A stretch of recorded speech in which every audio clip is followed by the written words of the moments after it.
Once a month, we have a meeting with our guys on Patreon. The $10 a month and the $5 a month guys come on every other month. The $10 a month guys come on every month. We have a meeting, and this month, one of our Patreon guys, Brian Hood, came up with a really good thought line about something I'll talk to you about after the break. For right now, though, we're going to go through the ad. Please do watch it because that is what helps pay the bills around here, or maybe around here. Stay tuned.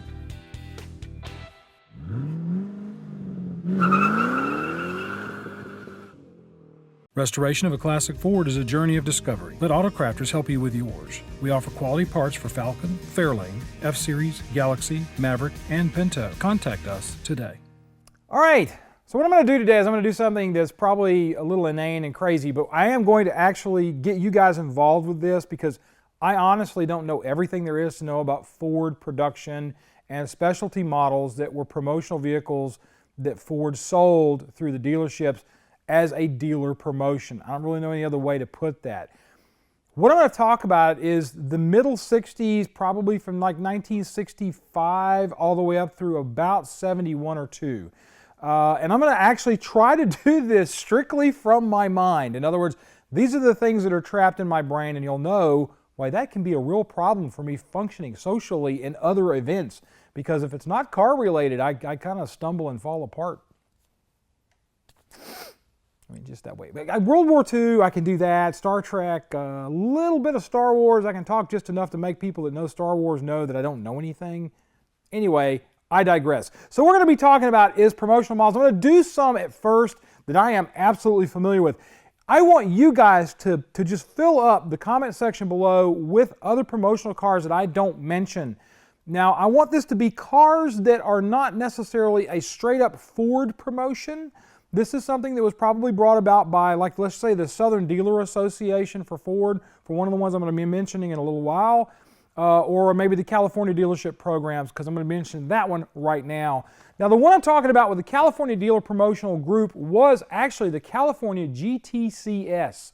That was originally set up to be a strictly California promotion, but the thing basically looked like a 1968 Shelby, except it was a hardtop, just like Shelby's Little Red that he built the year before.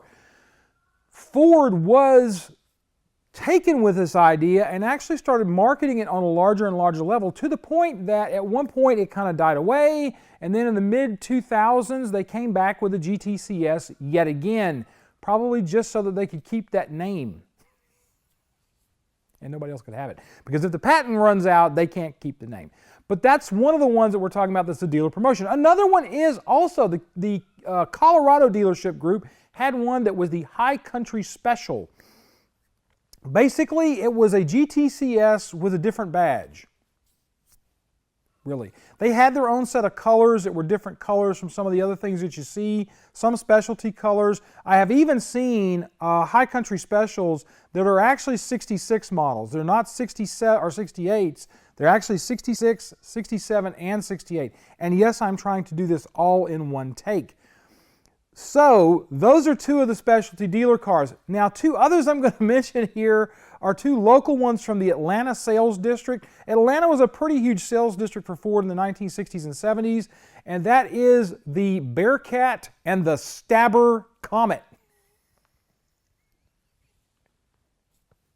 I think it was Puglisi Ford that came up with the Stabber idea.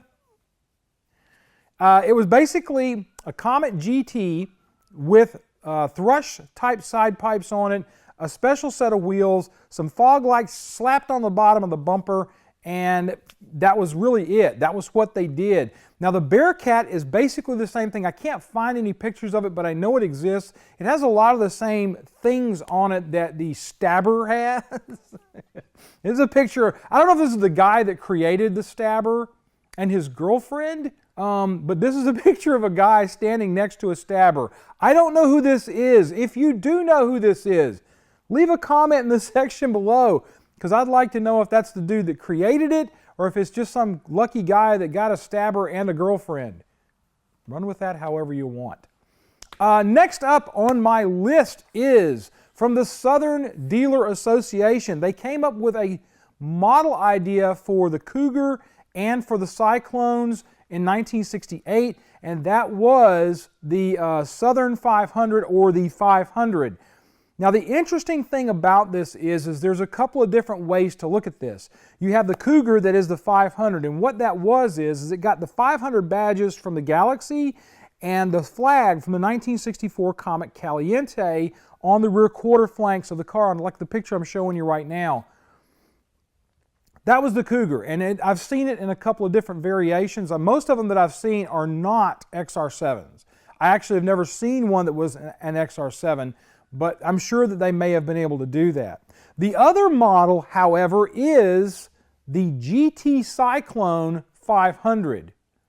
Now, I hesitate to call it a Cyclone GT 500 because that was a Shelby, which is a specialty car, but not what we're talking about here. We're talking about dealer promo cars. So, I tend to call it the Cyclone 500 GT. I think a lot of the Cyclone guys that have these cars would probably, and there's not a lot of them out there, there's probably, I think at the most 250, and that's a number right off the top of my head. Again, if I'm wrong, put the comment down there, let me know what it is. I want to know what you're thinking. That was one of the other ones that was a fairly interesting one and a big one as far as I'm concerned from the standpoint of being, hey, that's really cool. Next up would have to be the Rio Grande Ranchero.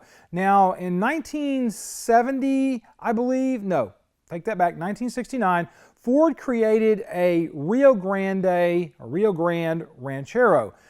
I don't know if this is just a Texas car or if it was a car for like that area, you know, Arizona and all that down in the Southwest. It could have been something that the Southwest Dealer Association put together. As big as Texas is, it might have been something that the Texas Dealer Association put together before it actually produced a brochure on this thing. It even got a special tag on the VIN number. It says Special Performance Vehicle, even though the one I looked at years and years ago was a small block 302 with a 2-barrel. I don't know. It's just what was on there. Don't ask me why Ford did that. I'm sure someone out there can tell us, but I don't really know why they did that. Now the next one I'm going to talk about, I'm not even sure if this is a specialty model from Mercury or so I'm going to split a hair here, but it is so bizarre and unusual that I wanted to talk about it. Now that is the 1968, I believe, Mercury Park Lane with the yacht style paneling on the side of it, done in a sweet ass vinyl. Basically what they did is they took a convertible and they said, my gosh, look at how big that side is. We could get some vinyl that we put on the station wagons and slap that crap on the side of the convertible and call it a special model. And they did. I don't even know how many they made of them. There weren't many of them, but they were more expensive because you had to pay for the vinyl. So you paid more money for it to have a vinyl siding on the side of your car. Now, why vinyl is now is hot, but back then I would have looked at that car and gone, it's kind of like the Blackwood, the one that they did later, the Blackwood trucks that supposedly had this special teak siding on it. I don't even know if it was real. But anyway, again, I digress. All right, next up for my list is the Twister Special. Now, this was a kind of a cool one because every one of them that I know of was a performance vehicle. In other words, it was a 351 Cleveland, probably, I think there may have been 2-barrel Clevelands in there. Correct me if I'm wrong. Again, working straight off of memory here. They were either 428 or 351 Cleveland 70 Mach 1s, or they were Torino GTs with 429s or 351s in them. So it was a really neat setup. And I'm not even sure if all of them had ram air or not, but I know that a few of them did. So these were really cool performance cars. Some of the other ones that are in this list did not have performance vehicles as a only thing. Twister Specials, as far as I know, were at least 351 Clevelands. They were all Mach 1s or they were all Torino GTs. The Southern 500 ones that we talked about just a second ago, some of those were actually 302 2-barrel cars. They weren't anything super special in the Mercury lineup. They were just a regular car that was a sports roof or a fastback, if you will, with a regular engine in it. Some of the first ones that came out were. Later on, when they did the GTs, obviously those were more of a performance vehicle. But for some reason, this particular one, the Twister Special, is one that piques my interest the most because it is a performance car. They made those strictly performance vehicles. Would love to know some history on that. If you guys want to pop something down in the comments to let me know if you know some more history than I do about the Twister Specials, I'd like to read it. Next up is one from the Northwest, and that is the NW or Northwest Special. It was, again, a Torino. They didn't do anything with the Mustangs as far as I can tell, but they had special paint codes available. They had a really cool stripe that you're seeing in the photo I'm putting up right now down the side of them. So it was very distinctive, and you knew what it was when you saw it. I don't think that very many of those were actually built, but I could be wrong. Let's see if I can come up with anything else. I will talk about a couple special items that are not necessarily specialty dealer cars. For instance, you have things like the USA Mustangs. Those were done in 1972. Some of the other ones are the Mustang E. Now, I'm not sure if this was a dealer-inspired promotion or if this was within Ford Motor Company. But there is the Mustang E, and it was basically a 6-cylinder fastback Mustang in 1969. You may have been able to get it in a convertible and in a hardtop, but I'm not sure about that. And it was I believe a 200 or a 256 with like a 279 rear gear, so it was designed to get better mileage.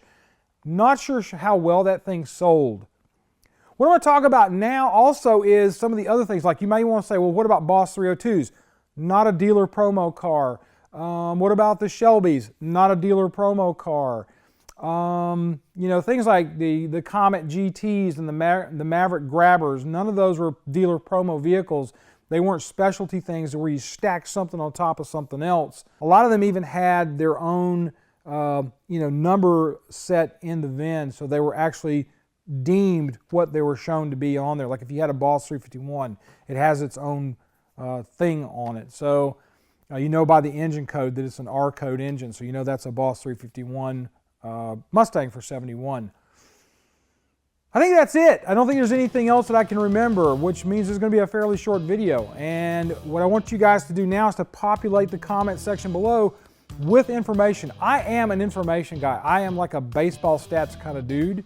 I like to have information that is pretty pointless, obviously, with my ability to remember all those cars. And I know I missed one that I know. I just like it's lurking around the back of my head, but I can't remember what it is. So do me a favor. Go out and check out the Patreon account at the $10 a month level. You can join Brian Hood and talking to me on the weeks that we have our meetings. We have them once a month, and I'll take viewer ideas from them. The guys will say, hey, why don't you do this?